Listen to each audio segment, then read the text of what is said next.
আল্লাহর জন্য ভালোবাসা, আল্লাহর জন্য বৈরিতা, এই বিষয়টাকে আজ আমাদের মুসলমানদের মধ্যে অনেকে, অর্থাৎ সো কল্ড বা নামধারী মুসলমানদের মধ্যে অনেকে মনে করে এটা একটা সীমাবদ্ধতা, সংকীর্ণতা। যেমন আপনারা খুব চমকপ্রদ কিছু কথা শুনতে পান, এর ভিতরে একটা হলো সবার উপর মানুষ সত্য, তাহার উপর নাই। মানবিকতা, মানবিক মূল্যবোধ, এই বিষয়গুলোকে সবচেয়ে বড় করে দেখা। মানুষকে মানুষ হিসাবে দেখেন, ধর্মের বিচারে দেখেন না। শুনতে খুব সুন্দর শোনা যায় না? বাহ, কত উদার, কত বড়। মানুষকে মানুষ হিসাবে দেখার চেষ্টা করেন, ধর্মের বিচারে দেখার চেষ্টা করেন না।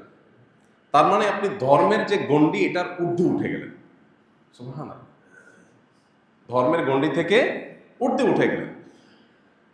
কোরআন এবং হাদিস বলছে ভালোবাসা হবে আল্লাহর খাতিরে।